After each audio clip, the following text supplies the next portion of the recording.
Being a very deep cricket enthusiast and now somewhat involved with the sport, I see with admiration the rise and rise and rise of Virat Kohli.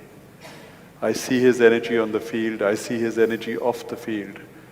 I see the way he's transforming and rewriting the rules of the game.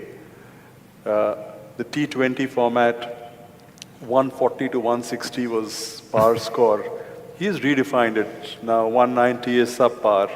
250. 250, 240. There is something within him that propels him more than others. There are many people who are talented. There are many people who have this ability. But there are few who realize this ability. What is it that takes one to realize that he can do a little more, he can inspire more, he can create more, he can create new standards?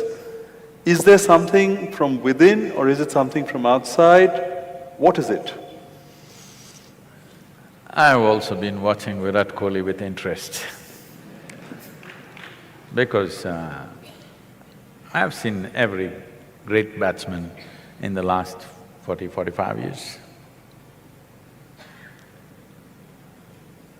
Very few have hit the ball the way he's hitting it. Probably the only other person that I can think of is Vivian Richards, who used to hit the ball like this. I think he was the only one who was striking the ball the way this boy is striking today, which is very rare. Most people who have watched only cricket on the television don't understand this probably. It's one of the most dangerous games on the planet. A hard ball is coming at you over 130, 140 kilometers per hour, and this is the only sport where the ball is pitched and it swings this way, that way, which gives you a fraction of a second to make your decision how to handle that ball. It's a very dangerous game. You must… you know, there are bowling machines, they may be there in Calcutta, yes? The bowling machines are there. Young man, I'm telling you, don't try 140 kilometers. At 80 or 90 kilometers, just set the bowling machine at 90 kilometers and stand there and see how the ball comes at you. It's crazy, okay?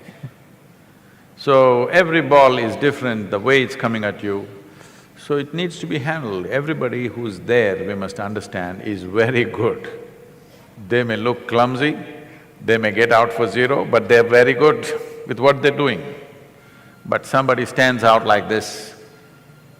This reminds me of… there was a motorcycle rider whose name was Kenny Roberts, who won the world championships 5 times in a row. People couldn't believe it because you have to win 16 races across the country to get to the championship. All the machines are prepared by the top companies and the talent is at the highest level. But winning 5 in a row was considered unprecedented and impossible. So they asked him, how do you do this?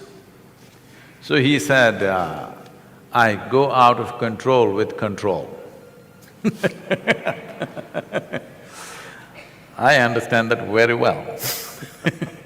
I live every step of my life like that, always out of control but with control. This is what everybody is seeking. They want little madness in their life, but they don't want to go insane. But their longing for safety and security makes them insulate themselves from that little madness. Then they wonder, what's happened to my life? It's become boring and no good. They try to step out, then they get hit by something. They again build walls around them. This process is going on. So when you take an example like this, one thing is the zeal. Another thing is loving what you're doing, really loving what you're doing. That's what you want to do. Now, I think recently Virat Kohli came on the television and said, "My only problem is I get angry. I want to be like a monk," something he said, whatever, his own version of being wanting to calm. With the kind of talent he has, he is going to be a phenomenon. He's going to be a new cricketing story on the planet, not just one more player. He has the necessary ingredients. I said this when he was 17, I saw him playing in Singapore for the under-18 team or something, he was captaining that team at that time. I saw this boy playing and then only I said, this guy will go far. And then he vanished out of my radar for almost 5–6 years and then he surfaced suddenly one day in the test in the Indian team and now he's going the way he's going. If he learns to be a cool fire, not a fire that burns him up, then he will do things which probably has not been done for a long time.